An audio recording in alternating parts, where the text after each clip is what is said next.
Ashtavakra said, "Praise be to that by the awareness of which delusion itself becomes dreamlike, to that which is pure happiness, peace, and light."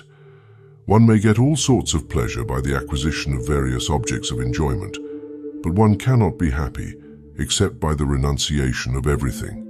How can there be happiness for one who has been burnt inside by the blistering sun of the pain of thinking that there are things that still need doing without the rain of the nectar of peace? This existence is just imagination. It is nothing in reality, but there is no non-being for natures that know how to distinguish being from non-being.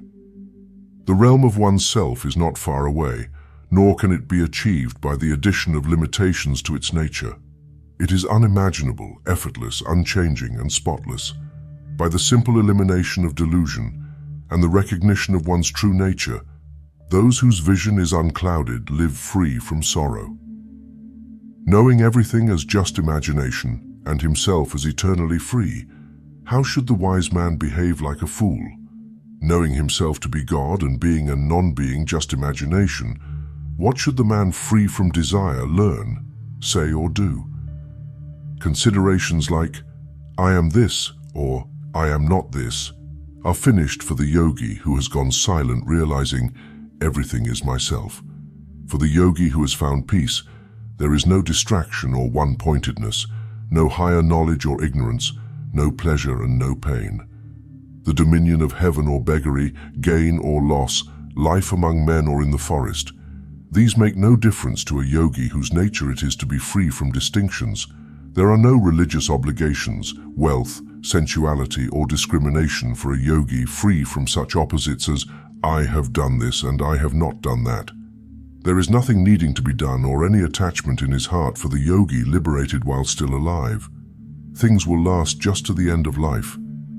There is no delusion, world, meditation on that, or liberation for the pacified great soul. All these things are just the realm of imagination. He by whom all this is seen may well make out it doesn't exist, but what is the desireless one to do? Even in seeing it, he does not see it. He by whom the Supreme Brahma is seen may think I am Brahma, but what is he to think who is without thought, and who sees no duality? He by whom inner distraction is seen may put an end to it, but the noble one is not distracted. When there is nothing to achieve, what is he to do? The wise man, unlike the worldly man, does not see inner stillness, distraction, or fault in himself, even when living like a worldly man. Nothing is done by him who is free from being and non-being, who is contented, desireless, and wise, even if in the world's eyes he does act. The wise man who just goes on doing what presents itself for him to do encounters no difficulty in either activity or inactivity. He who is desireless, self-reliant, independent, and free of bonds functions like a dead leaf blown about by the wind of causality. There is neither joy nor sorrow for one who has transcended samsara. With a peaceful mind he lives as if without a body. He whose joy is in himself and who is peaceful and pure within has no desire for renunciation or sense of loss in anything. For the man with a naturally empty mind, doing just as he pleases, there is no such thing as pride or false humility as there is for the natural man. This action was done by the body but not by me. The pure-natured person thinking like this is not acting even when acting. He who acts without being able to say why but is not thereby a fool, he is one liberated while still alive, happy and blessed. He is happy even in samsara. He who has had enough of endless considerations and has attained peace does not think, know, hear, or see. He who is beyond mental stillness and distraction does not desire either liberation or its opposite. Recognizing that things are just constructions of the imagination, that great soul lives as God here and now. He who feels responsibility within acts even when doing nothing, but there is no sense of done or undone for the wise man who is free from the sense of responsibility. The mind of the liberated man is not upset or pleased. It shines unmoving, desireless, and free from doubt. He whose mind does not set out to meditate or act still meditates and acts, but without an object. A stupid man is bewildered when he hears the ultimate truth, while even a clever man is humbled by it, just like the fool. The ignorant make a great effort to practice one-pointedness and the stopping of thought, while the wise see nothing to be done and remain in themselves like those asleep.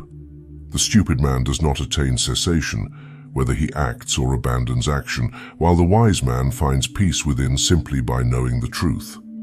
People cannot come to know themselves by practices. Pure awareness, clear, complete, beyond multiplicity, and faultless though they are. The stupid man does not achieve liberation even through regular practice, but the fortunate remains free and actionless simply by understanding. The stupid does not attain Godhead because he wants it, while the wise man enjoys the supreme Godhead without even wanting it.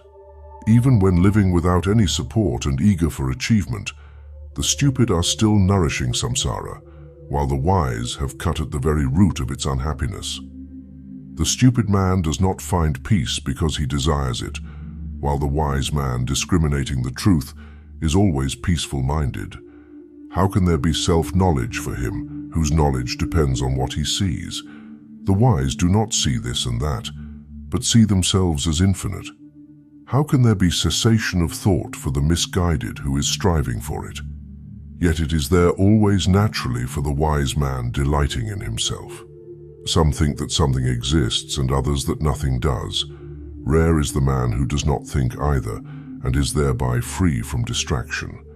Those of weak intelligence think of themselves as pure non-duality, but because of their delusion do not really know this, and so remain unfulfilled all their lives.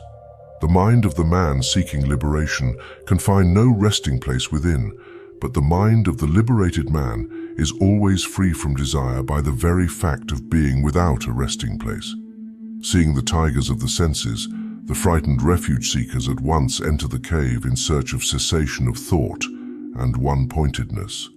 Seeing the desireless lion, the elephants of the senses silently run away, or, if that is impossible, serve him like courtiers. The man who is free from doubts and whose mind is free does not bother about means of liberation. Whether seeing, hearing, feeling, smelling, or tasting, he lives at ease. He whose mind is pure and undistracted from just hearing of the truth does not see anything to do, or anything to avoid, or even a cause for indifference.